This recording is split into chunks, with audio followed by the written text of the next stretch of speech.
It's a silver fox office for the box office foxes. It's a silver fox office with Elsie and Mike. Hi, welcome to the Silver Fox Office. God, don't cut it. Welcome to the Silver Fox Office, the Boo-nus episode. We're off to a really good start. Yeah. We've just recorded a episode, so we're already at like high level. I'm Mike. I'm Elsie. Jesus Christ. I also told Should we Mike. stop? Should we start? Or we're fine. I told Mike that I was recording and I wasn't, so I made him go hi, and I was like, "No, I'm not even recording." But I told him I was. It's Halloween. Anything could go Yeah. all right. So, like we hinted at the end of the last one, we've just got a little bonus episode. A Boo-nus. A bonus episode. We're not going to follow our normal things. We're not going to be talking about silver foxes necessarily. We're not going to be following our usual segments. So, Elsie, what are we doing today? I'm so glad you've asked, Mike. So, I don't think it's a surprise to anyone that Mike and I are very much into horror films, slasher films, and what we've done is we have ranked all of the films from the Halloween, Friday the 13th, and Nightmare on Elm Street franchises. Yes. And we are going to go from bottom up, and we're going to, as God intended. as God intended, go right through the bottom, and we're going to talk about these films. Yeah. Some of the greatest films ever made, in my humble opinion. Yeah. We love a slasher. We figure we've often talked about slashers on the podcast. So yeah, It's about time. We were talking about also doing maybe Chucky or Texas Chainsaw Massacre or Scream in there as well, but we thought we'd focus on the big three. The big three. Yeah. Okay. So the way this works is we're going to start, like Elsie said at the bottom, start with our least reviewed. Whatever. And we're not going to actually talk about the film until both of us have said it. Yeah. So contextually, if Mike committed a cardinal sin and put the original 1978 Halloween as his last one, his lowest rated, Which I have. and then I put it at the top as the highest rated, which it is, we would not actually end up talking about that film until the very end. Yeah. Because it's when we've both said it. Yeah, exactly. Great. So should we kick off? Do we want to paper, scissors, rock to see who says theirs first? Okay, we Yeah, love mate. paper, scissors, rock. Paper, scissors, rock. I went paper. I went rock. Okay. Mike, you start. Number 33. So my last place, Lucy. Number 33, I have put Jason Goes to Hell, The Final Friday from 1993. That is crazy. My number 33, it won't be a surprise to you, it might be to others, is Halloween H2O, 20 years later, 1998. I have to leave. Please just kick me out. All right. 32nd. Number 32, Halloween from 2007. Oh, interesting. I've got Halloween 2, 2009. Alrighty. So at number 31, I've got Halloween 2 from 2009. Oh my god, I've got Halloween 3, Season of the Witch, 1982. Okay, so let's talk about Halloween 2 from 2009. This is obviously the second of the Rob Zombie remakes. I fucking hate the Rob Zombie remakes. They're so tacky. I'm so sorry, but also to me... Oh, we should only talk about the second one though, right? Because we haven't true, both got the first one. So focus on the second. And I'm also not too familiar with it, so I don't know. Maybe if I rewatch it now, I'll be like, oh, I'm doing it injustice. No, I just don't like it. I don't care for it. I feel like the second one has... The reason I put it higher than the first one, this is hard because we're not discussing both, but the reason I put it higher than the first is because there is a little bit more imagination and creativity. Mm-hmm. He is trying some things. He's not... So the start of it is like the first 15 minutes maybe is set in a hospital and it sort of recounts beat for beat the original Halloween 2 from the 80s. And then it's all a dream. And then he sort of goes off on his own tangent. So for the first bit where it's covering sort of the remake of the second one, it's just kind of beat for beat and it's interesting enough. But then he does get a little bit more creative. Yeah. But it's still dog shit. It's not great. The one thing I will give for the Rob Zombie Halloween films, I liked the usage of, I think it was Tyler Mane played. I liked the idea of them using like a wrestler to play Michael Myers because I think it really captured like big guy, like because, and that's what I kind of like about James Jude Courtney playing him. He's quite tall. Yeah. But I like the idea of Michael being this like solid wall of like mass, where it's like if you come up against him, you're not getting past him. There's a reason Michael Myers is called The Shape, and Yeah. like Tyler Mane is he's a huge impressive dude. shape. Yeah. And I think that's good, but the rest of it, also like Scout Taylor Compton. Yeah. He's the it's just Also really weird seeing Danielle. What's her name? Feel so bad for her. Ferdinand? Maybe? Danielle Ferdinand. Who plays the little girl in like Halloween 4, 5. Her as an adult, and she gets her tits out, and it just makes me uncomfortable because I'm like, I watched you from when you were a baby. Yeah. And I'm not a weirdo that can like know somebody as a baby and then be attracted to them as an adult. Yeah. Well rounded. And like, also her tits out were a gratuitous amount, and I'm like, there's also a scene in a strip club, and I'm like, I feel like tits out so... horror movies was very common in like the 70s and 80s, and then maybe the 90s. We don't need to do it today. Danielle Harris, I apologise. It's Danielle Ferdinand. Do you remember when Ferdinand Magellan got his tits out in Halloween? I think Danielle Ferdinand is a singer from the original Into the Woods on Broadway. Danielle Harris. I could see her Wikipedia photo in my head. I think it's her from like Comic-Con or something like that. Or it's like SlasherCon or whatever the horror version is called. Yeah, that's the photo I'm thinking of. It's I can see her Wikipedia page in my head. Yeah. So yeah, Danielle Furland is the Little Red Riding Hood in the oh my god. Of Ferdinand the Bull. Yeah, anyway. So yeah, not a great film. Number 30. What have you got? Halloween Resurrection from 2002. I've got A Nightmare on Elm Street 3 Dream Warriors 1987. I've got reasons for not liking that one. Dream Warriors? We'll have to discuss it later. Holy shit. I've got reason for not liking it. Okay. Number 29, I've got A Nightmare on Elm Street 2010, the remake. I've got Halloween 2007. I've got the Rob Zombie one. Okay. We can talk about it now.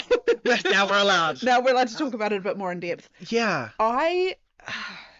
You know, the whole thing with the kid, like, wearing the pumpkin mask as well? Yeah. It just doesn't overall make sense to me. I think it was a very shoddy attempt, and I don't like the way Rob Zombie always tries to bring Sherry Moon into everything. Yeah.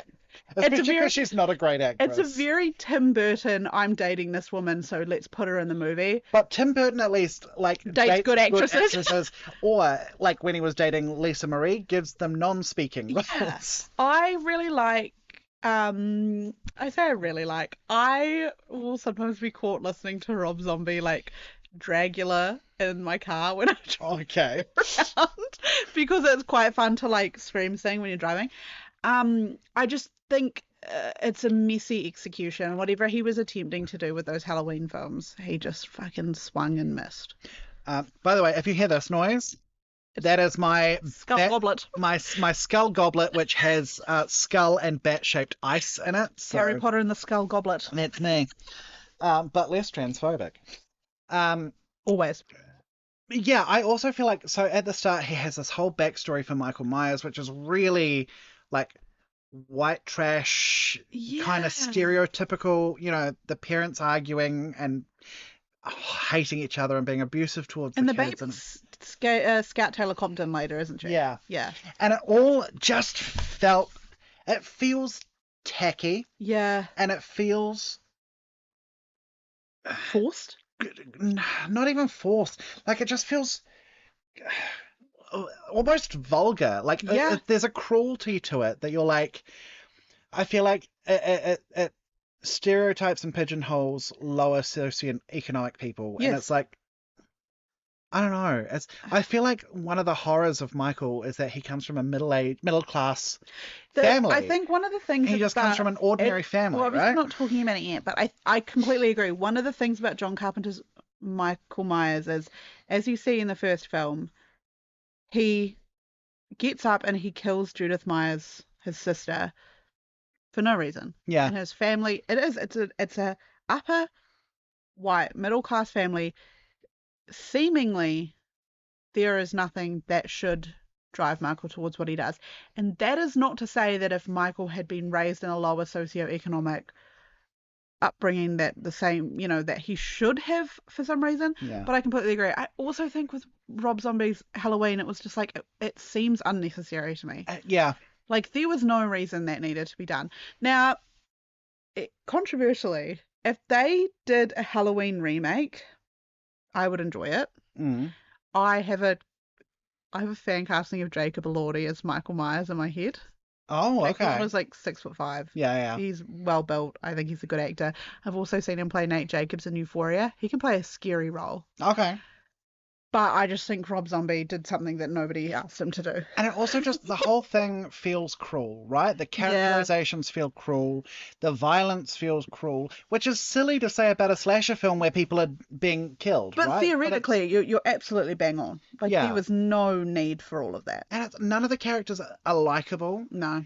With the exception of Brad Dourif as the sheriff. And I think... Oh, yeah. I genuinely think that in Halloween 2, Brad Dourif gives one of his best performances. Yeah. And he's a nice, empathetic character. And obviously that's so different for Brad Dourif, who normally plays Chucky or Wormtongue in Lord of the Rings. He plays sleazy, awful characters. Weasley characters. And he was so empathetic and lovely. And everyone else was just an absolute awful. And I don't know. I like films to be a little bit nicer, even if they're horror films. Yeah. There needs to be some redemption somewhere. Yeah. I honestly just don't find any redemption in the Rob Zombie Halloweens. So honestly, bin him. Yeah. Nah, not a fan. 28? 20 wait. 20, wait a second. 28, I've got Halloween 6, The Curse of Michael Myers from 1995. I've got Wes Craven's New Nightmare at 1994. Well, I'll tell you what, we won't be discussing that for a while. 27? 27, I've got Freddy's Dead, The Final Nightmare from 1991. I've got Friday the 13th, Part 3, 1982. Okay. 26? I've got Friday the 13th, 2009. Oh, fair. I've got Halloween 4, The Return of Michael Myers, 1988. Okay. We've got very different. We do. Okay. We're just in the middle. When we meet in the middle, it's going to be we talk about all the films. 25, I've got Friday the 13th, Part 5, A New Beginning from 1985. I've got Friday the 13th, Part 7, The New Blood, 1988. I struggle to read Roman numerals. I think it's 7. Friday Part 7, The New Blood? Yeah. Yeah, that's 7. Yeah. 24? Friday the 13th, Part 8, Jason Takes Manhattan from 1989. You will not believe I've got that on my list. What? We're not going to be talking about it for God. a while. Oh, no. I've got Friday the 13th, 2009. Okay, that was my 26. Okay, so, cool. let's talk about it. Can I just... this is kind of like I don't always hate a remake, but sometimes I think we need to sit there and think, does this need a remake? I remember very distinctly Jared Padalecki being in it. Yep. Also Danielle Panabaker, who, if you grew up watching Disney Channel and you knew like Read It and Weep and stuff like that, Danielle Panabaker was a big part of my childhood. I just don't think it was that necessary. I'm surprised by how low this is on my list, because it's... we should also say I'm not necessarily marking these as how good they are as a film. How much I enjoyed them. Which is why Jason Takes Manhattan will be a lot later in this discussion. Okay, no, that's all right. Yeah, I just don't think... I think also it's difficult. If you compare it to the 1981 Friday the 13th, it's just not comparable. No. 1980 is Friday the 13th, but Part 2 was 81. Yeah. And this is sort of taking... It's interesting because it's not remaking Friday the 13th, 1980. It is taking from a lot of them across the board. Yeah. Because it does focus on Jason. Yeah. And obviously Friday the 13th from 1980 does not focus on Jason. Yeah. I'm not a huge... I think, like I said, I'm not a huge... I'm not against a remake. Yeah. I just I wasn't particularly moved by this remake. Yeah. Unlike the Nightmare on Elm Street and the Halloween remakes, both of which I found offensive in how they treated it. Offensive. I don't find this offensive. Yeah. And I do, if I'm watching the Friday series, I do watch this one as well. Yeah. You can watch it. It's fine. It's fine. It's It's absolutely fine. yeah. 23? Is that where we're up to? I'm so glad that you're keeping track. Yeah, 'cause I don't have know the where we numbers are. next to it. Wait, so do I, and I'm still getting lost in the source. I've got Halloween Kills 2021. Shut up. I want to go home. I don't even want to fucking be here anymore. Nah.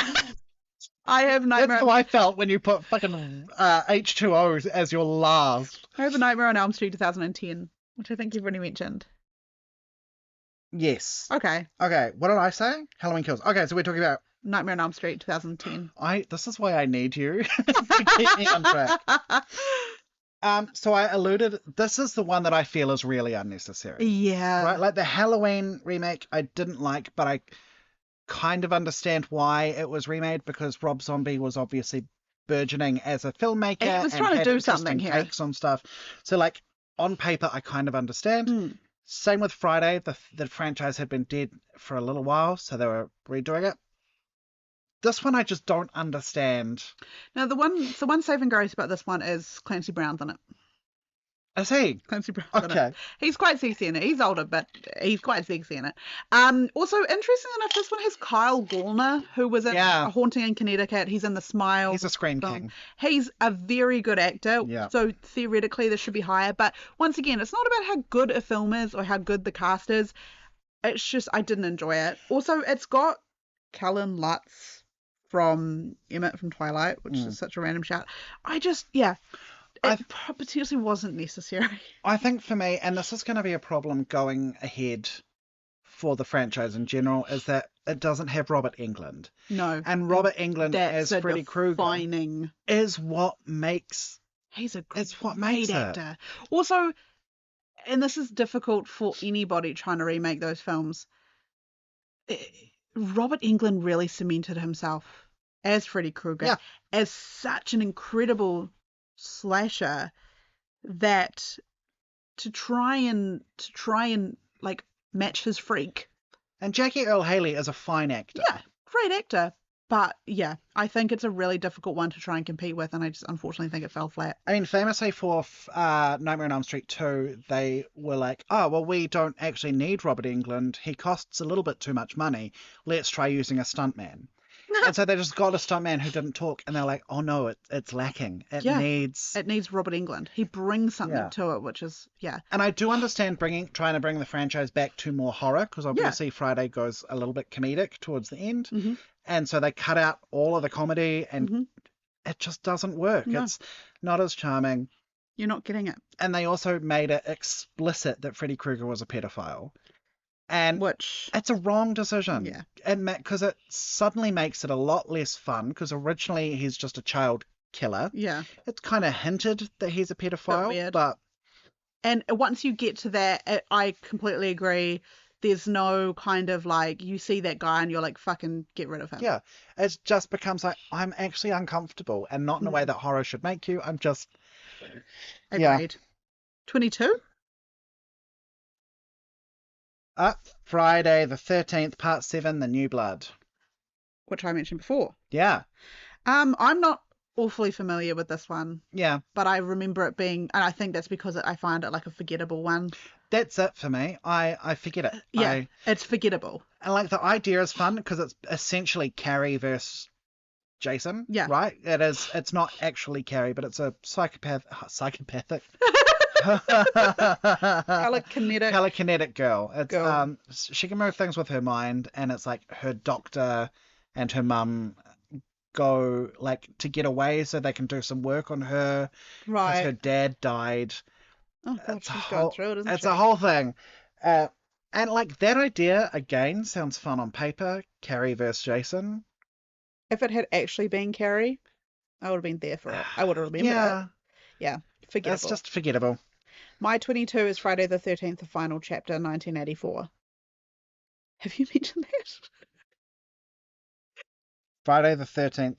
The final chapter, 1984. Oh, that's part 4. Sure. No. Okay. We're not going to be talking about that for I a wee know, while. actually like that one. That's part 4. The fact that it's not called part 4 is what fucks me up. Okay, 21. Halloween 5: The Revenge of Michael Myers from 1989. No. I have got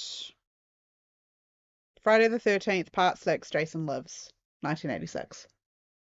Which I think you already mentioned. No, I haven't. Oh my god, I'm losing the plot now. Now it's me losing the plot. 20.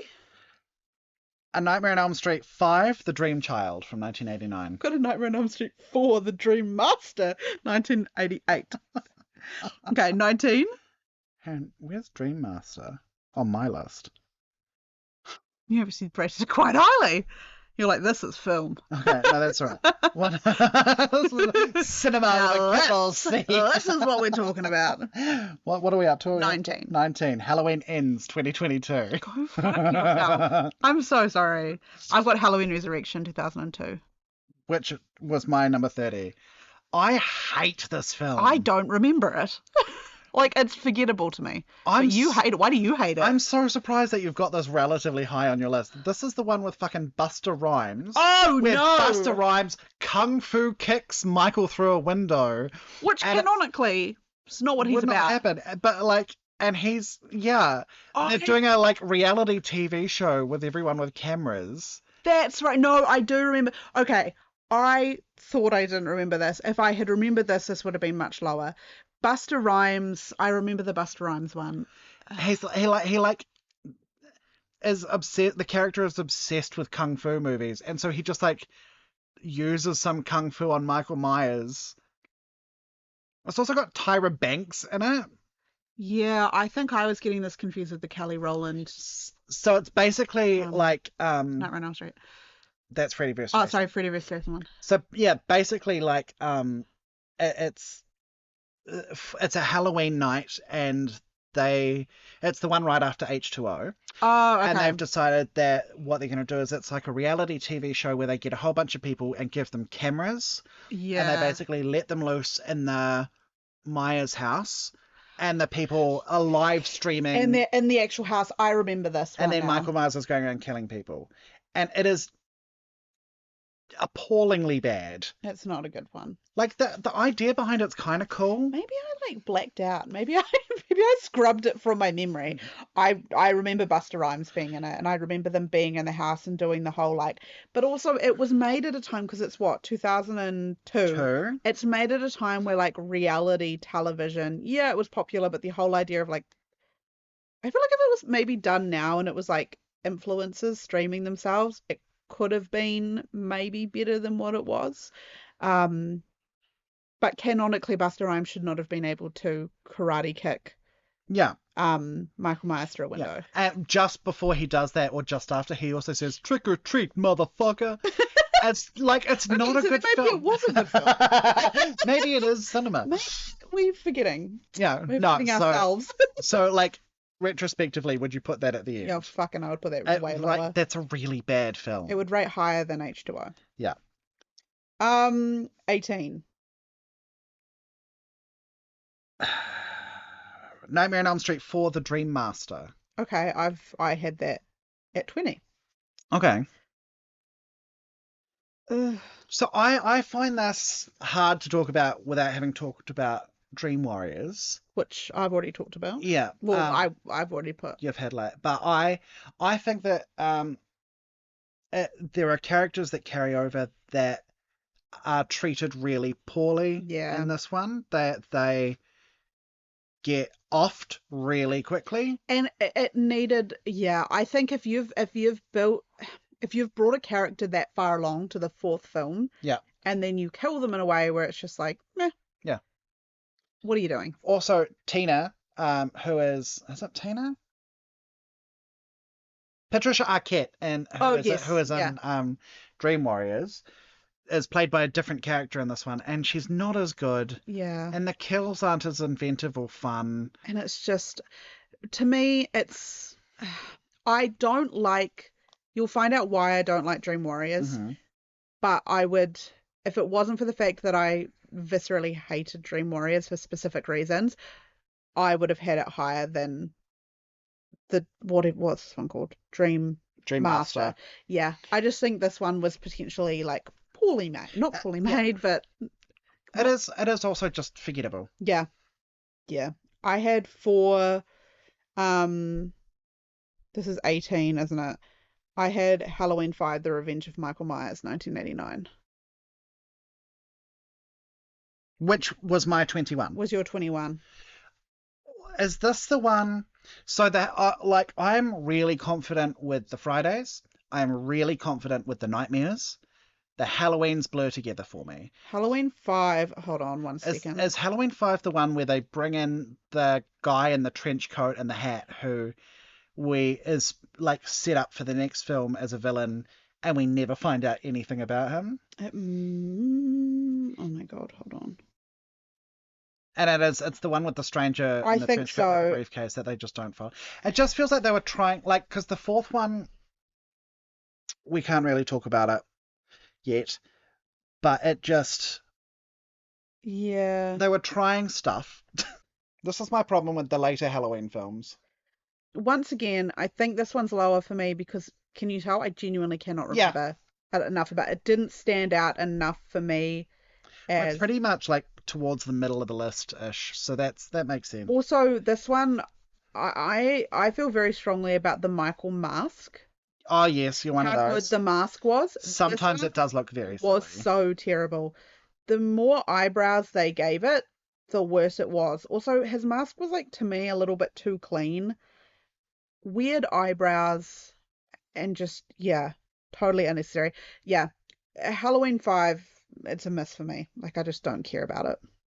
17? So my 17 is Friday the 13th, Part 3 from 1982. Which... You had earlier. Yes, I had that at 27. Okay. So you like that one? It's okay. It's middle of the road. There are some really good moments in it. I think that one was released 3D, and there are a lot of really bad 3D gimmicks. Yeah. And which can be fun. It's another one where there seems to be some slight weird comedy moments coming in. Like, this is the one with they try their hand at being funny. The woman and, like, her son, like, again, white trash. They're kind of funny, but also weird hippie that they pick up in the middle of the road. Yeah, this is the 3D one. There are like two weird hippie characters, and there's a character called Shelley, and he's really annoying and like pulling lots of pranks and stuff. But also it is slightly higher up because it's where Jason gets his mask. Yeah, he actually gets the mask in this one. It is an important moment for the character, and also it does have the bikie gang in it, and they're kind of cool. Yeah, I just wasn't... I find this one, to me, a little bit messy. Like, there's a bit, and you could kind of say that for all of them, there's a bit much going on for me. Yeah. To the point where I was like, there is so much going on here. But, I mean, I know I had it lower, but I think that's because there are, once again, not about how good this film was, how much I enjoyed it. Yeah. I just wasn't overly fussed with it. Yeah, I get you. And also there was a lot going on. For me, I put 17 as Halloween 2, 1981, which I'm surprised that it's so low in my list because there's a specific part in there which I find really, really funny. Okay. Which I will have to talk about later. We will be talking about that soon. 16. 16, I've got Halloween 3, Season of the Witch. Which I've already talked about. Yeah. Yeah, that was quite low for you, wasn't it? And I talked about this. I actually think I talked about it on the episode where Cassandra was here. Yeah. I don't know why they went so off the beaten track. The first one's like, the first Halloween, it's I'm a guy and I'm killing people. The second one, it's like I'm a guy and I'm still killing people. And also, I have to talk about that later, sorry. The third one, it's like, what if an Irishman haunted a mask and he sprinkled bones in it? And it's like, where did this come from? And I remember you explaining that by the third one, they decided they wanted it to be an anthology series. Yeah. Which you cannot do if your first two are the same. That's it. Yeah. I think, and I think I said this on the podcast when Cass was here. I think if it was released by itself, it would be a good slightly lesser known cult classic that people had fond memories of. Yeah. Right? I think it's fun. Mm-hmm. I think it's fine. I think there are some really interesting imagery in it, and I think there's some really cool moments. and some ideas, but yeah, it shouldn't have been part of the Halloween franchise. No, So, I don't like it. I don't think it makes sense. I think if you are rating it as part of the Halloween franchise, it's one of the lower ones because it's not what you want from a Halloween franchise. And as we all know, I'm a really big Halloween franchise fan. I didn't enjoy that film. Yeah. But I think as a standalone movie, it's pretty cool. It's not bad. Yeah. Number 16, I did Friday the 13th Part 2. Okay. Friday the 13th Part 2, which we've not discussed yet. 15. I need a moment. Halloween 4, Return of Michael Myers. Which I've already done. What number was that for you? 26. Okay. Yeah. So this was the return after 3, coming back to Michael Myers. Mm. And I think they actually went balls to the wall. They really were trying to do something. And I think it was a good return after 3. Yeah, I think, once again, I really didn't like 3. I appreciated that they tried to bring it back around, back to what 1 and 2 originally were. I think I had just, by that point, been a little bit disillusioned by what they were doing as a franchise. I also didn't like that they changed the story in 3 and then went, no, we're going to bring it back in 4. And I was like, you've kind of lost me by this point. I get what you're trying to do, and there's a few films that we will talk about later on when we get to them, where what they tried to do in 4, I think they actually achieved in these other films. Yeah. Also, contextually, I was quite young when these ones are coming out, so I didn't watch them later. Like I said, I was disillusioned. They lost me. I mean, you wouldn't have been born when Halloween 4 came out. No. I wasn't born when Halloween 4 came out. No. And I'm like... I wasn't born when half of these came out. I'm like 10 years older than you. Am I 10 years older than you? What year were you born? 91. No. I was born 99. You're 8 years older than me. Oh, okay. That's right then. 2 off. 2 15, I put Freddy's Dead, The Final Nightmare. Oh, that was... 1991, your birth year. Yeah. You had that that was lower. my 27. Oh. Boring. Not fun. Too comedy. The best bit, though, I think that's why I did it. The best bit is Freddy Krueger as the Wicked Witch of the West on the broomstick. Yeah. That's a great moment. I think I found it funny, which is why I put it so high up. Also, this is where I make my confession. Do you want to hear something kind of funny? Yeah. You know the film Freddy Got Fingered? Oh, God, unfortunately. I grew up thinking that was part of the Nightmare on Elm Street franchise. Oh, my God. I had not seen it, but I thought that was one of the Friday the 13th franchise films, and actually what I was thinking of was Freddy's Dead. That's insane. So I grew up thinking that was part of it. I think I enjoyed the humor. I got what they were trying to do with it. Because I've always thought that Freddy Krueger was kind of the funnier villain if you were thinking about the 3 of them. Michael Myers has no sense of humor at all. Yeah. Jason, not really, but the other characters seem to. Whereas like Freddy was like a humorist. Yeah. So if they were going to put humor in there anywhere, I'm glad that it was with Freddy Krueger. I just think it's silly. And it's also one of the interesting, it's because there's a point where, no, I'm going to talk about that later, actually. I need to talk about that later. 14. A Nightmare on Elm Street 2, Freddy's Revenge. Oh, so close. A Nightmare on Elm Street 5, The Dream Child. Okay, so that was my 20, so we can talk about it. I don't know why this is so high up for me, because I don't distinctly remember. I had a poster of this movie on my wall. Really? And I don't, I think it's because I wanted a Freddy poster. Oh, is it the one of him with the crystal ball? No, it's him with the cradle. Oh, okay. I think the crystal ball is Master, maybe. No. Is that not a crystal ball? Oh, no, maybe I'm having a stroke. Yeah. Oh, it's not the poster I had. Oh, but the cradle's in the crystal ball. This is the one naturally by the name. Yeah, Alice is pregnant. I think I was a little bit creeped out by this one, by the premise of it, which is why it's higher for me, because I thought it was That's the poster I had. Oh, Jesus. Of course you did. Yeah. I think it's a bit higher for me because I was sufficiently creeped out by it. Like, I thought for a horror film, it did the trick. I just the premise of it's, yeah. I think this is also the one that they go into his backstory. It's And they've quite got the nun. it's quite a dark film, from what So I this is the one remember. where they basically, hang on, I just need to double check my facts here. Yeah, no, this is the one with the nun. So this is the one with his backstory. So basically they explain that his mother worked at a insane asylum, his mother Amanda, Mm-hmm. an insane asylum, and she accidentally got locked in a room with all the maniacs, and basically they assaulted her until she was pregnant. Oh, And fuck. it's just real gross. So I'm not quite sure why it's at this point in my list. I think it's just because the Freddies that I have mentioned so far, I hated so much more. Can I also say, this is so off tack, but in the other podcast, in the normal podcast episode, I talked about watching Carrie, 1966, at the movie theatre.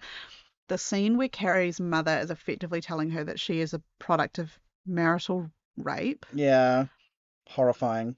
The first line that the mum says is, "I should have killed myself when he put it in me." I know what she... Unfortunately, it's delivered in a way that, like, that is It's a standalone really funny. I don't know why that just reminded me of that, so it was a really conflicting thing. Yeah, Actually, no, I just said that I should have put it lower, and I did put it You lower. did put it You're lower. the one I that put it brought this higher. up. Yeah. I think the reason I have it so high is for a horror film, it was actually quite frightening to Okay. me. It is very campy and silly. Yeah. 13? Halloween 2018. I'm going to beat you to death.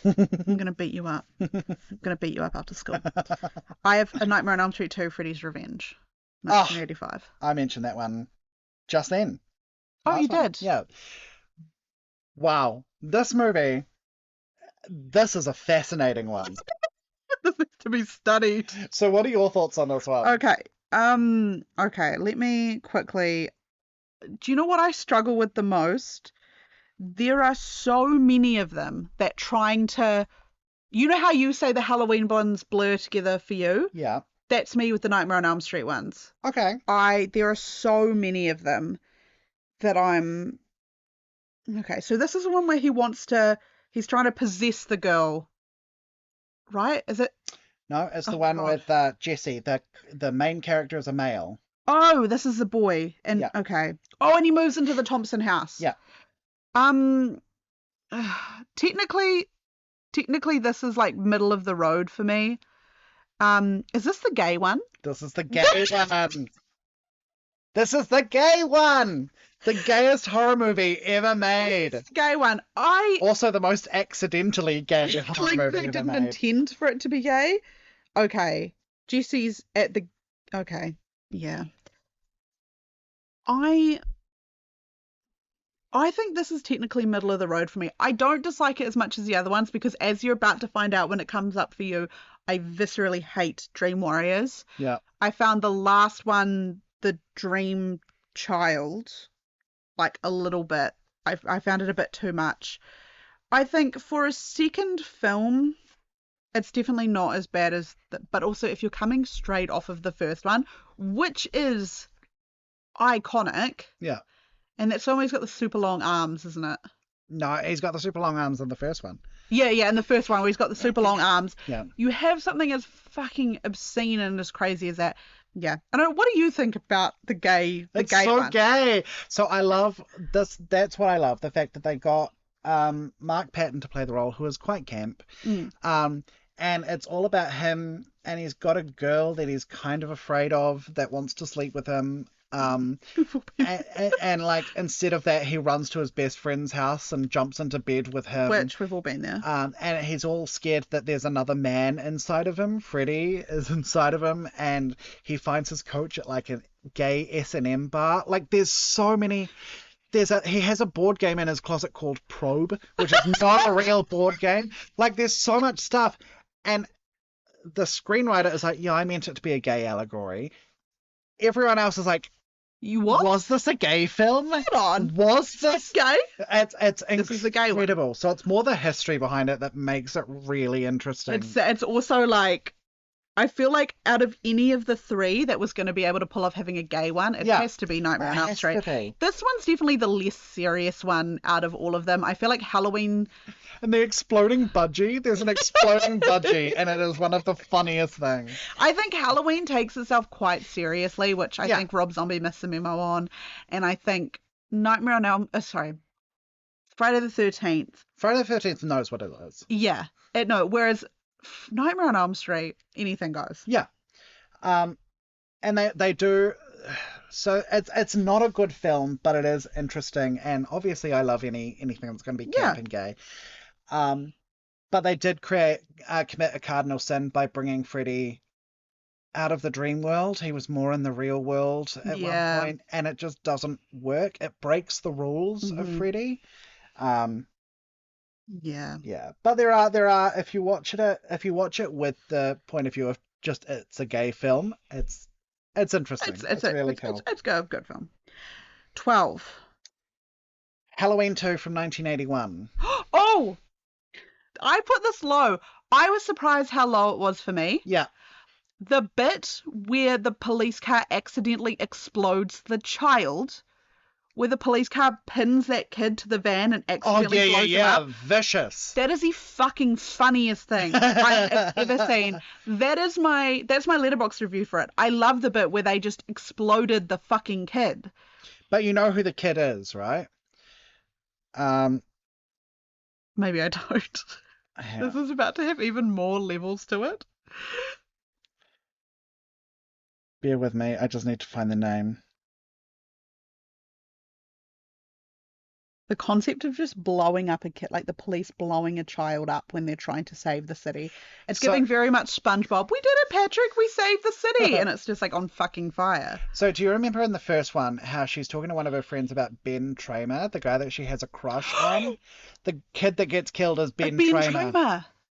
They blew up Laurie's crush. And it's on the same night. So not only has she just watched all of her friends die, her crush and then she's in the hospital, and then she realizes that like the cops and the good guys killed Ben Tramer. And she's wearing that fuck ass wig. Yeah. But the guy in the hospital was really sexy. Her like nurse. Oh yeah, he's really hot. He was really hot. So all is not lost. No. Yeah. And there is however the other like orderly guy who fucks the nurse, he is not hot. No. And isn't that the one where Michael turns up the hot tub? And boils the woman's face. For some reason, there's a hot tub in the hospital. Yeah.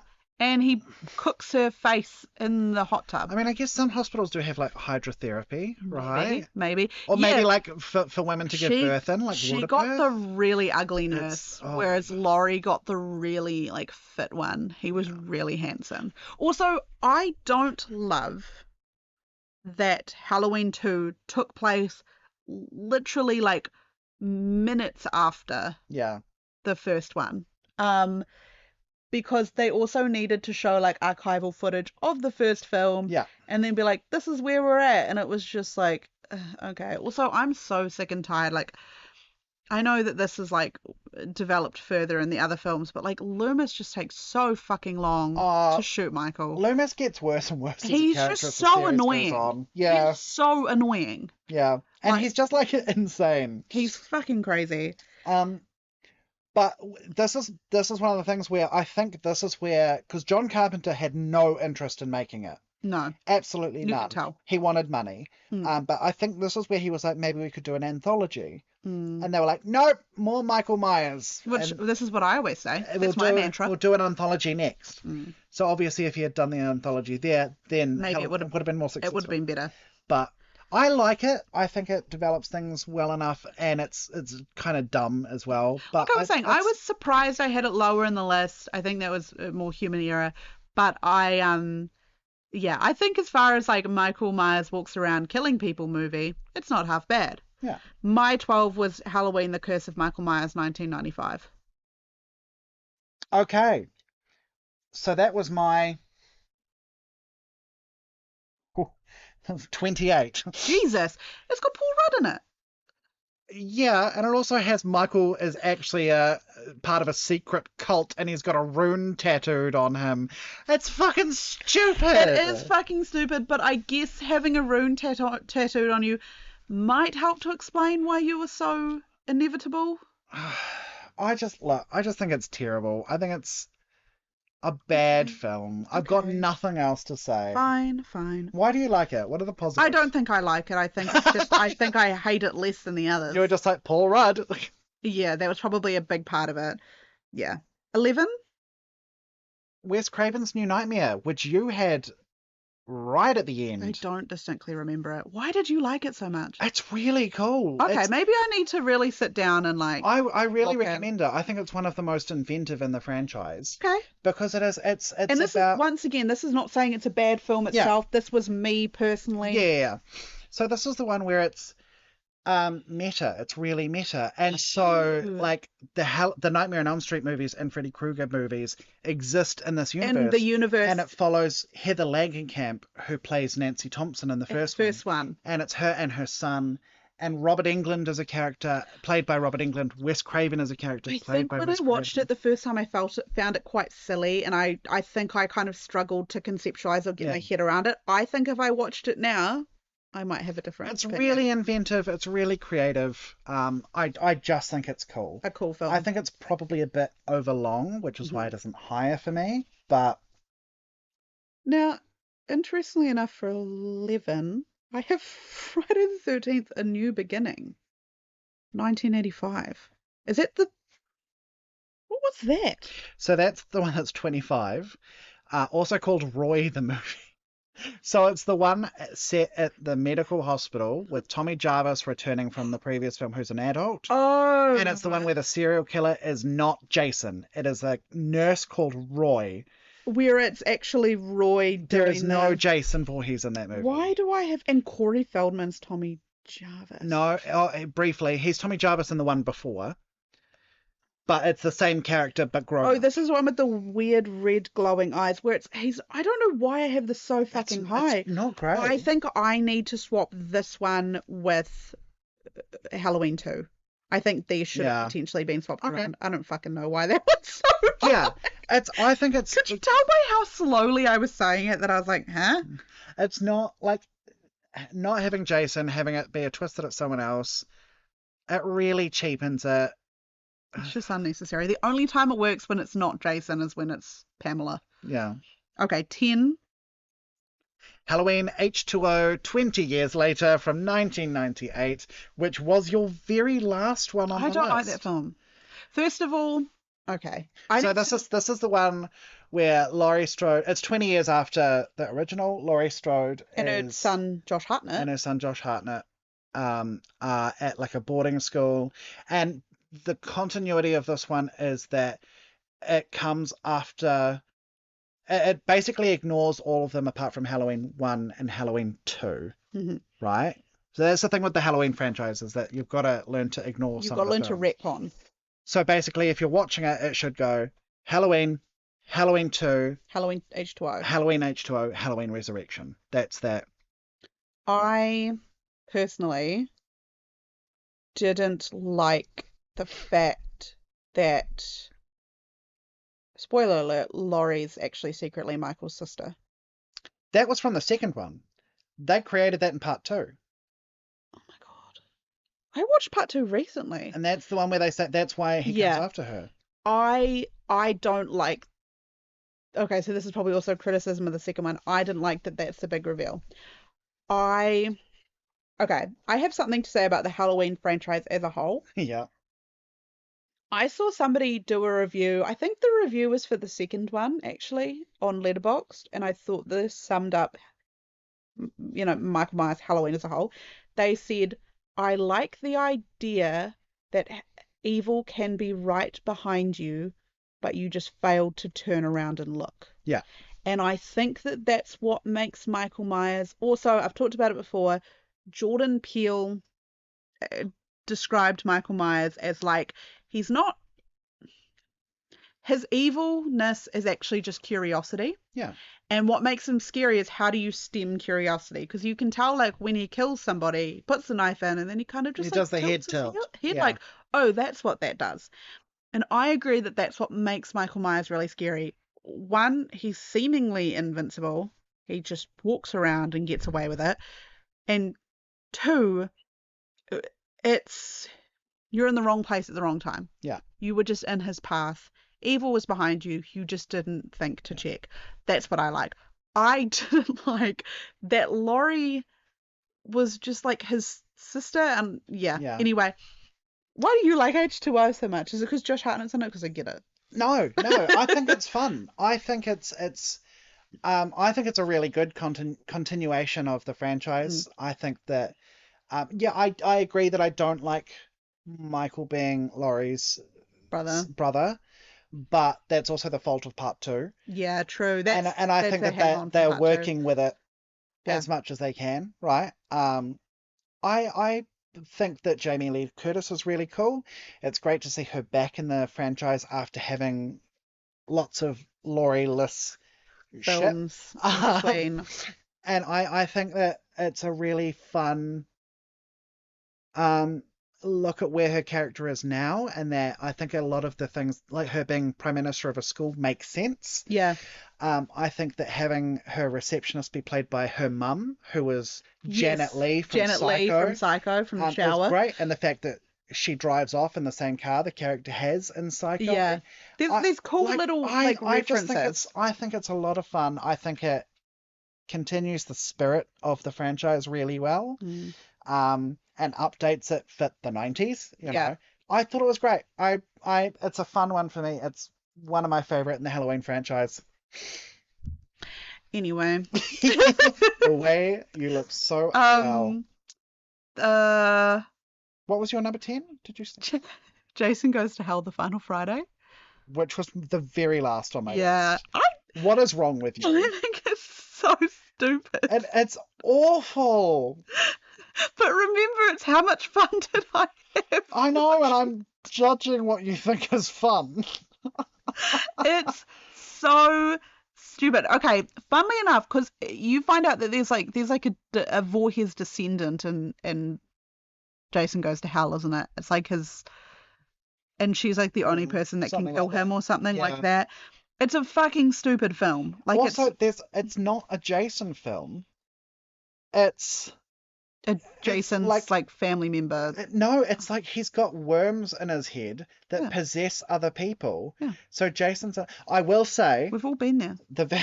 We've all had Jason inside of us. Don't yuck on his yums, right?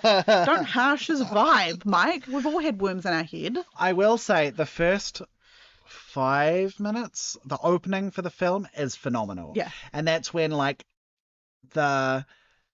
it starts with a girl at a cabin. She's had a shower. She's in a towel. She hears a noise outside. She goes to investigate. Jason starts chasing after her. She starts running. And then she does this barrel roll, and all these lights come up, and there's a firing squad, and you realize that girl was in like the CIA or the FBI or whatever, and it's a trap for Jason, and they all blow him to shit. That's an incredible opening. Like that. It really like puts you on, like you're getting ready for it. And she's downhill from there, my son. When you find out what my 9 through 6 is, you will realize that I've just lost the plot. Okay, so 9. Oh, Freddy vs. Jason, 2003. Yes! Finally met in the middle. What a film! We've talked about this before, that unfortunately Kelly Rowland has a fucking hilarious yet super homophobic line that like everyone else hated and didn't want in the film. Yeah, it was just her and the director who liked it, apparently. But it was, just improving the F slur. Although apparently, Freddy vs. Jason is another one that's a really interesting history. And I've actually got a book called Slash of the Titans. Love it. Which is about the development of the film, because it was in production hell for a long time. And so the original scriptwriters did not write Mhm. Kelly Rowland saying the F slur. I don't think Um, anyone would have. No, but there are thoughts that maybe some of the later writers did, because there are a lot of people that came on to doctor things and write things, and there were like 15 writers on this. Jesus. And there were like 10 original pitches for what Freddy vs. Jason could be. But it was stuck in hell for so long, and there were so many like rights issues, because obviously Freddy's owned by New Line Cinema, Yeah. Jason was owned by Paramount. So there were a lot of like clashes between these two companies and what the characters couldn't do, and that's why the last Freddy film and the last Jason film is like Freddy's dead, the final nightmare, and Jason's dead, the final Friday. Yeah. Because of the rights things, they didn't want to use the words A Nightmare on Elm Street or Friday the 13th, because there were so many rights issues. Problems. Because it took so long that they're like, well, fuck, we have to develop another one. The pinball scene. Yes! Is fucking outrageous. But you know what I like about Freddy? What's that? Freddy sometimes gives me Beetlejuice. Yeah. You know, like the first film, the crazy fucking arms. Yeah. And then Freddy vs. Jason, the pinball scene. Yeah. It's that kind of, and what, like I said, if any of them can be humorous, it's Nightmare on Elm Street. Yeah. Freddy's silly. Yeah. But also, he's a silly goober. I did a review of Freddy vs. Jason, I think for Halloween last year at our workplace. And so I'm gonna say it again. Do you realize for Freddy Krueger, do you realize how fucking annoying you have to be for everyone to root for the other literal serial killer? Yeah, because I know. by the end of it, everyone's like, Jason, just fucking kill him already. Like, that's how fucking annoying you have to be. And he is. He's like the worst. I remember, so this came out 2003. I was 12 years old. And I remember being so excited for this. And I was Team Freddy all the way. But the movie was an R16, so I had to wait for it to come out on VHS or DVD, then rent it out from the store and watch it. I think that film firmly cemented me Camp Jason. See, you know what? I would love some really bad director with a lot of heart to do a Freddy versus Jason versus Michael, where it's just Michael and Jason team up and just beat the shit out of Freddy because he's really annoying. That would be very good. But the next one, there was a comic book, which was Freddy versus Jason versus Ash from The Evil Dead. I thought it was Ash Ketchum from Pokemon. Versus Ash Ketchum. Yeah, from Pokemon. Yeah, and they just like eviscerate this 10-year-old child or whatever. Yeah. Yeah, so it's Freddy vs. Jason vs. Ash, and there was like a comic book. Cool. And again, it was in development hell for so long, and it's been cancelled now, which I think is for the best. Yeah. I honestly, it cemented Jason for me. I think I like Jason for the same reason I like Michael. It's just a big guy who is seemingly unstoppable. Yeah. Michael, it's more meant to be like he's more human, whereas Jason, they sometimes do like there's a little bit of supernatural there, whereas Freddy's entirely supernatural because he's like a dream jumper or whatever. But yeah, Freddy vs. Jason's fucking hilarious. It's very fun. It's not a good film. No, but it's fun. It's fun. I really enjoy it, and I don't think it's. I can imagine if you were a mega fan at the time watching it, you'd probably be very disappointed in it, and a lot of people were. But I think watching it at the age that I was, with sort of the knowledge I had of them, it's a fond movie, and I really enjoy it. Yeah. 8. Friday the 13th, 1980. A Nightmare on Elm Street, 1984. Ah, interesting. 7. Friday the 13th, Part 2, 1981, which you had quite far back. I had quite far back. I don't remember it. Well, I mean, obviously this is the first proper Jason film. Because the first one, technically, without spoilers, because we haven't got to it yet. And the cool thing about this is it's the final girl, whose name I can't remember. My brain is saying Tina, because apparently I think every woman we talk about is Tina. And I like the name I've Tina. been consistently wrong. I like the name Tina. Ginny. Jesus. The final girl, Ginny, is really smart, and she good. really uses her brains, and she's a good like foil for Jason. And I think it's the formula. It's part 2, and it's starting to find its feet. It's starting to become a franchise, and it's often seen as one of the favorites from the franchise. It's often in the top for a lot of people. I think it's good. I'm surprised you had it quite low. You're gonna be shocked by my 7. Friday the 13th, Part 8, Jason Takes Manhattan.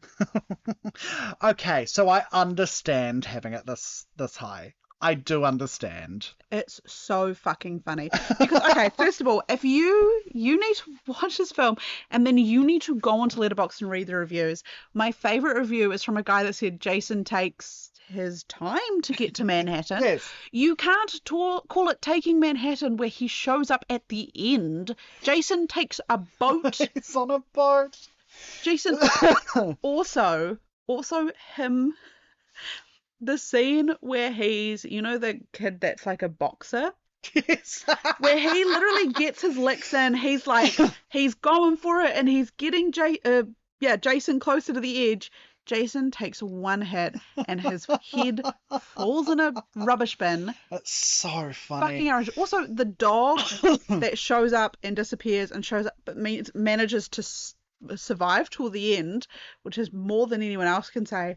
Also, the guy that's like the boat captain or whatever. Yeah. He's so mean. His dad is the captain, and the boy's like, I want to be a captain, or it's so funny. It's a hilarious film. Also, the name is so good. It's so catchy to be like, Jason Takes Manhattan. It's like when the Kardashians used to do the spin-off where it's like him, like, Courtney and Chloe Take Miami or whatever. Yeah. That's what it reminds me of. It's like you could have done like Jason and Michael Take Haddonfield. It's a funny film. It is. It's a lot of fun. I think for me, I have distinct memories of watching it for the first time and being so disappointed that it was Jason on a boat. It is when I've definitely come to like more it's hilarious. Subsequent You watches. have a really good sense of humor. Yeah. Also, mostly filmed in Canada. Jason Takes Manhattan, but not really. He actually takes Ontario. Yeah. There is one scene of him in Times Square, and that's the only filming in New York. Is this like him standing in Times Square, which I was thinking about when I was in Times Square. Which is like, if you had done a Jason New York one, it would have been so good to have him. Because the thing about New York, there's so many people. It would be really easy for him to get lost, or for you to lose him. It could have been done really well, but it wasn't. Also, they take a boat trip to New York. Yes, they do. From where? From Crystal Lake, which is in New Jersey. So how do you take a boat? Is New Jersey landlocked? It might be. If New Jersey, but I don't think there's a way you can get a boat from New Jersey. You'd have to go around the outside, right? Yeah, potentially. Where's New Jersey? I'm looking at it on a map. It's close-ish to New York, I think, but it's like. Oh, hold on. So to take a boat to New York from New Jersey, you would literally have to go like down and around the right-hand. Kia ora, it's Editing Elsie here. As you can tell, we are very much from New Zealand and very much not well versed on American geography. Googled it later, can confirm you can very easily, in fact, take a ferry from New Jersey to New York. However, we stand by the fact that the definition of a lake is literally a body of water surrounded by dry land that is separate from the ocean. So they're not taking a boat from Camp Crystal Lake to New York. That's the point here. Anyway, thanks. Enjoy the rest. From Camp Crystal Lake, and lakes do not tend to No. lead to the sea? No, lakes. Anyway. I mean, I'm not good at geography, so I could be wrong, but it doesn't seem That very. would make a lot of sense. I would have No. taken a plane. 6? A Nightmare on Elm Street Part 3, Dream Warriors. We can finally talk about it. Why I hate that film so much. Yeah, why do you hate it? The puppet scene Okay, yep. ruined my life as a kid. So the scene that you're talking about is where Freddy basically uses a guy's tendons Yep. like a marionette string. That moment in that scene had such a had such a visceral reaction to it. I've never watched the film again. It Oh, made okay. me ill. Ah, Also, it just that bit was so awful to me that I've never watched it again. that's insane. I hated it so much. It is probably one, apart from the original, it is the most popular of the Nightmare films. It was a scary film. It's incredible. It's such a good movie. I can't do it.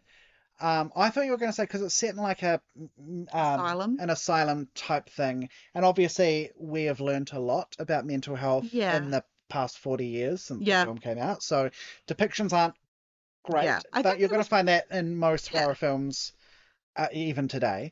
So I thought you were going to say something like that. No, I can't do it anymore. Oh, it's such a good film. It's the best in the franchise. It's where Freddy really gets into his groove. There's a good balance of comedy and horror. But no, I think it's a really good film. I really enjoy it. No, that's fair. Yeah. What was your number 6? Jason X. Well, I haven't mentioned it yet, so we can't talk about it. I know you haven't. 5? Friday the 13th, Part 4, the final chapter. Mine's Friday the 13th, 1980. But Okay. I've already mentioned, obviously... You mentioned final chapter a while ago. I don't remember it. So this is the one where Crispin Glover does the dance, if that means anything to you. Oh, God. This is the Crispin Glover one. So this is so good. This is after a new no. I was about to talk shit. This is after 3, which was the 3D one, and it's just again a return to making things more scary.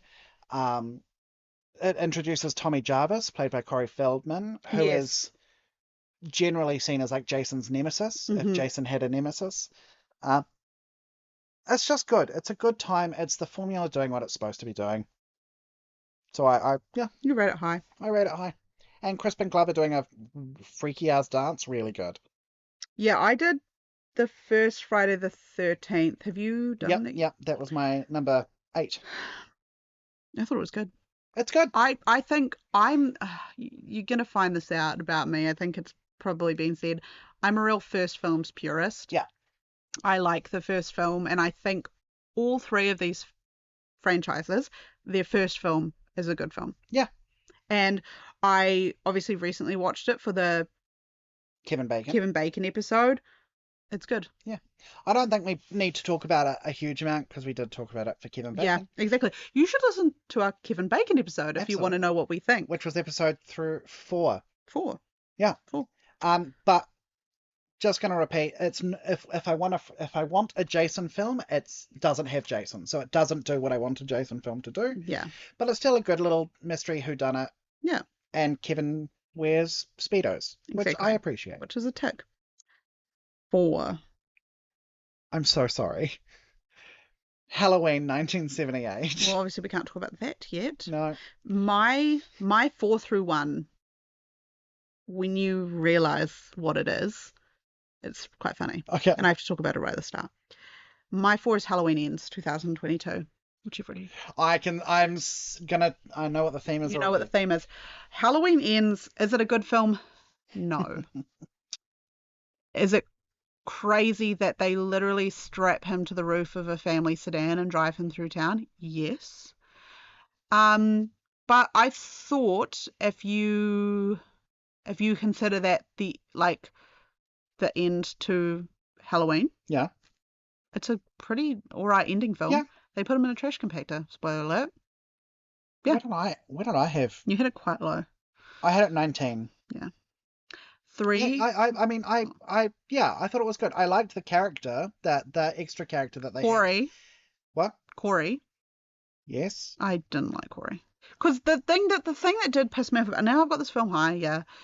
The thing that pissed me off was like, it's meant to be a Michael film, but it's Michael is Master Splinter from Teenage Mutant Ninja Turtles Yeah. living in the sewers, and actually Corey's doing most of it.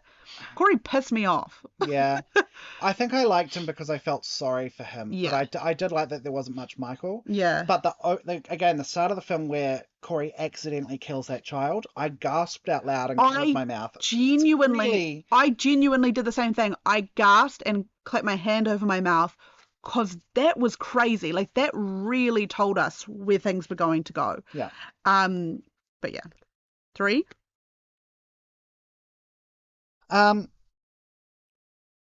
Friday the 13th, Part 6, Jason Lives from 1986. What? Okay. You had it quite low. Yeah, what? It is the perfect Jason film. Okay. It has the camp setting. It is the one Jason actually kills people? Yeah, it's got Jason.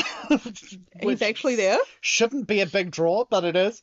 The camp has kids in it. I think it is the only time the camp is actually occupied with kids. With children, which raises the stakes. Yeah, it raises the stakes. It is scary.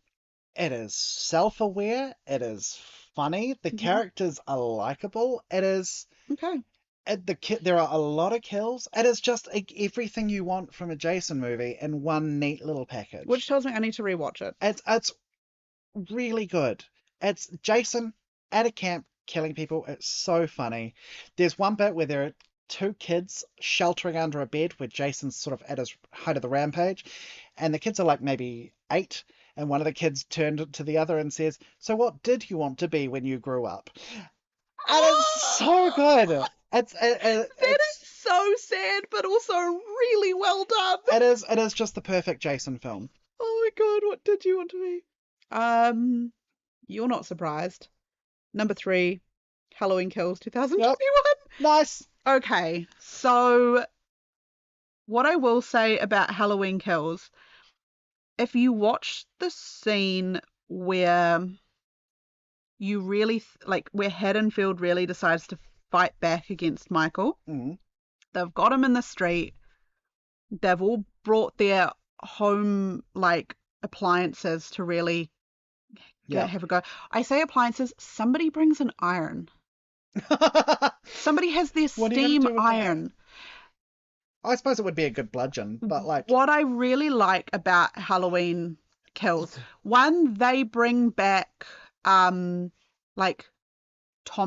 Doyle, the original actor, and not the original actor. Oh, not the original actor. No. Okay. The girl is the original girl. Her name's Kyle something. Yeah. That actor is Anthony Michael Hall. Yeah, from Breakfast Club and stuff. Well, they bring back the 2 kids. They have them as adults. I think their kills are a little bit meh. Yeah. Considering the characters they're meant to be. All right. You can't tell, but we just hit break. I'm sure Elsie had seamless editing. Jared came in and was like, "We need to get boxes." There were boxes downstairs for us to get, so. And we've done it. We've absolutely killed it. Elsie comes to my house and to do a podcast, and I force her to hardly do lifting. Also, you do literally let us use your home most Sundays to do this. It's the least I could do. So what I was talking about before is Halloween Kills. Why I like Halloween Kills, and we acknowledge the fact it's got pretty low ratings, kind of from everyone. Everyone hates it. What I like is what I expect to get from a Halloween film is Michael Myers walks around and kills people, and that's what he does. That's probably why I didn't like Ends as much, because Michael didn't really walk around and kill people. Corey did.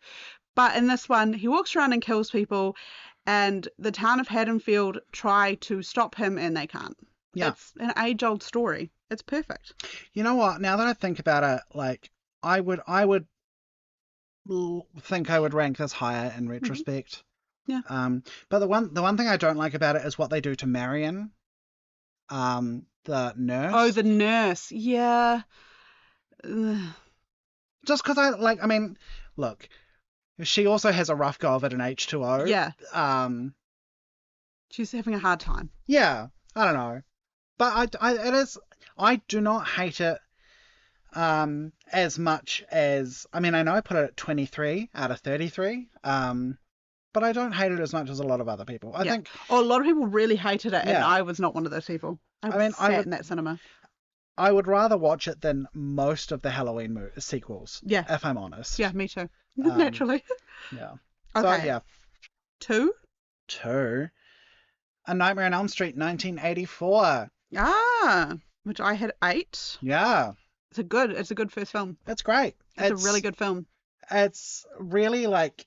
The bit at the end where the mum gets yanked through the front door. Very funny. Yoinked through the front door, one might say.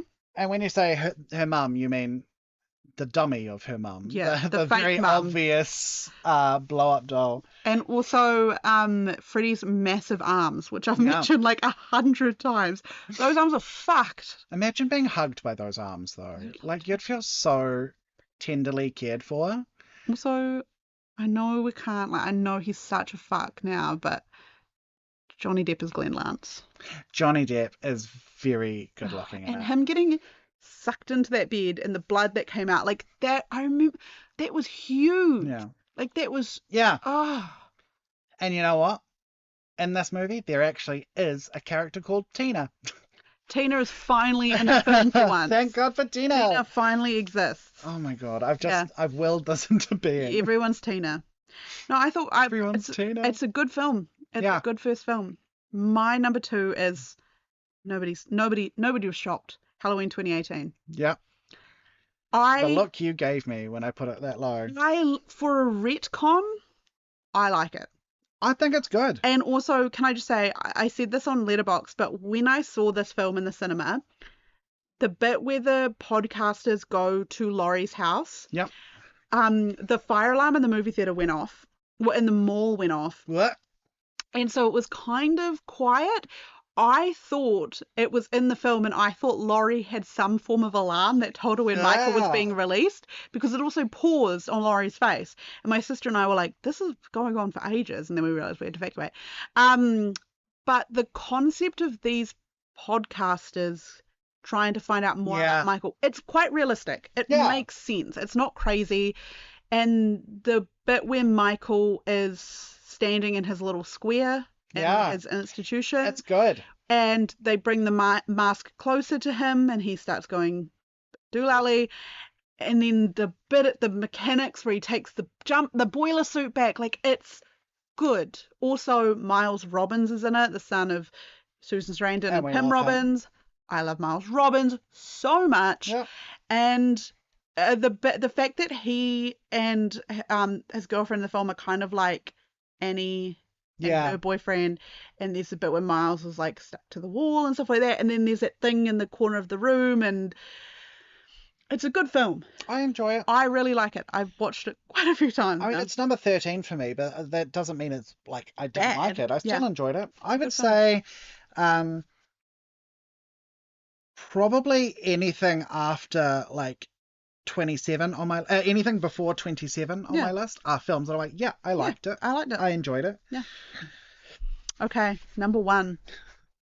I know what you've done, and if you've been following along, you know what we've done exactly here. What I've done. Mike, what is your number 1? The greatest film ever made? Jason X Holy from 2002. I rewatched it the other night, and I messaged Mike and was like, oh my God, hockey's going to be banned this year. Yeah. Because seemingly hockey gets banned in 2024. Yep. We understand why. Oh my God, look, I know it is not a good film. It's a great film. I am fully aware of that. We did say this is based on how much we enjoy it. Uber not Jason on how for good it president. is. I love this shitty little film. It's so fucked. Famously, when Jared and I were relatively new into our relationship, I made him watch Jason X. And then afterwards I was like, it's probably my favorite of the Jason movies. And Jared goes, it's the only Jason movie I've seen. Which is fucking outrageous for that to be your first introduction. If I had known it was his first Jason film, I probably would have gone with a different first one. So good. It's so funny. It is so good. David Cronenberg's little cameo. How Canadian everyone is. It's outrageous. Also, that bit where that girl and that guy were having that freaky sex and she's like pinching his nipples and stuff like that. Yes. That was so out of nowhere. Like the fact that they have this like holodeck kind of simulation thing where Jason's at a hologram Camp Crystal Lake, and there are the two, nubile naked young campers.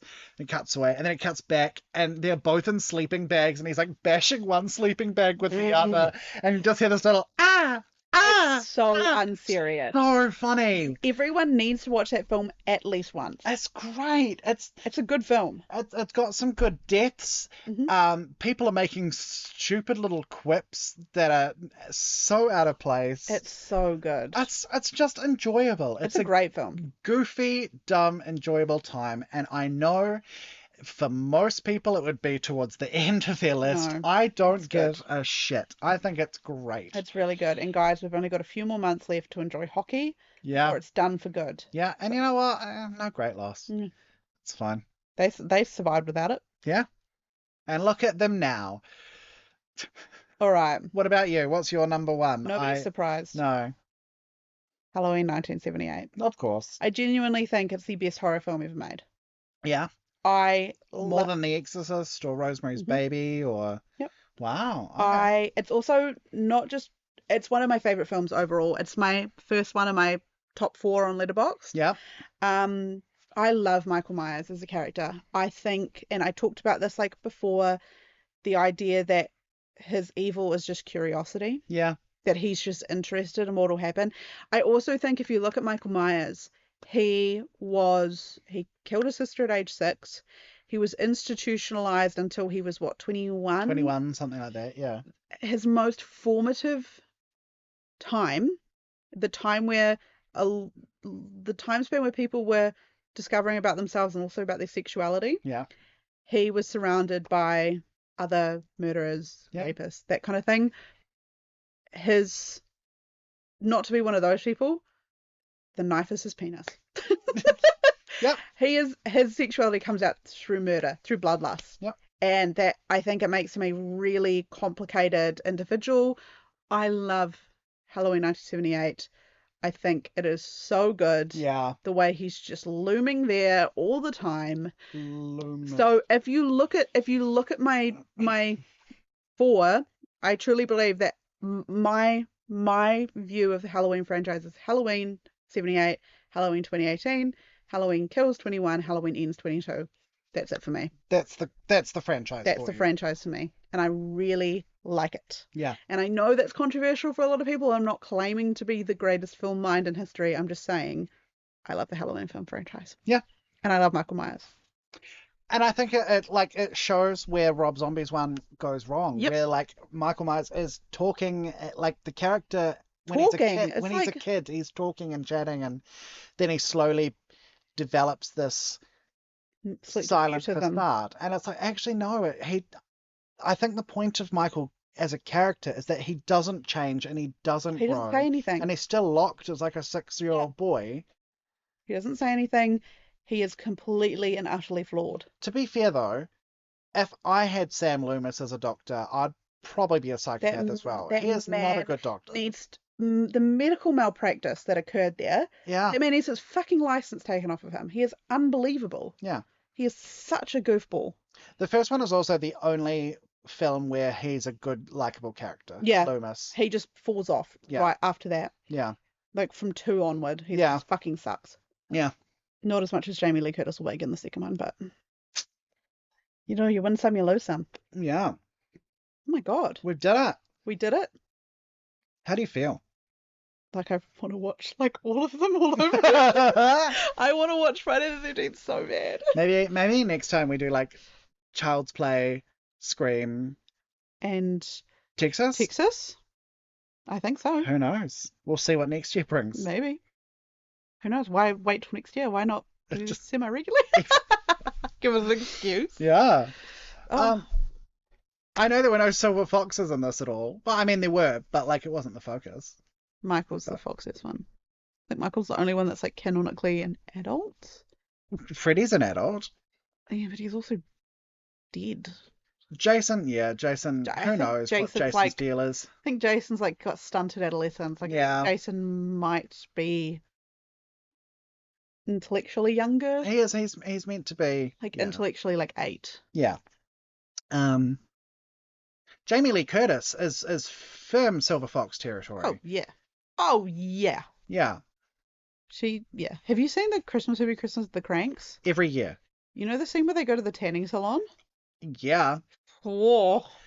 The scene where she's thinks she's about to get fucked by her husband, so she drinks some wine and like takes unbuttons her shirt. and then he comes in and like does like this little dance. Yeah. I love that film. Welcome to our Christmas with the Cranks podcast. Oh my god, when she fights for that hickory honey ham. Oh. Get that woman a hickory honey ham. Anyway. Well, I guess we have to do something for Christmas now. Oh, we must. I guess we have to. Well, maybe. Did you like our bonus episode? Our Boo-nus episode? Our Boo-nus episode. Ooh. If you want more of these, let us know and tell us what you want them to be about. Yeah. Do you have a film series you want us to rank? Yeah, we'd love to do a franchise type thing. We'd do that. Doesn't have to be horror. Yeah, let us know. Oh my god. Anyway, what fun. If you want to let us know, get us on Instagram at the Silver Fox Office or email thesilverfoxoffice@gmail.com. Yeah. And let us know. Or you can follow me on Instagram or Letterboxd, One Hat Matter, ONEHATMADDER. You can follow me on Letterboxd if you want at DixieNormus69, DIXIENORMOUS 69. There is a U in there because we're in New Zealand. Yeah. Let us know. And yeah, this comes out after the Halloween episode, right? So, yeah, probably. So just a reminder that our next official episode will be dropping at its normal time, and we will be discussing the wonderful Michelle Pfeiffer. Honestly, noise. When we record that episode, your neighbours are going to think you got a dog. I know. Or a cat woman. Meow. Oh. Okay. Thank you guys so much. Happy Halloween. Shout out Steve Buscemi. Steve Buscemi, we love you. Bye. Bye.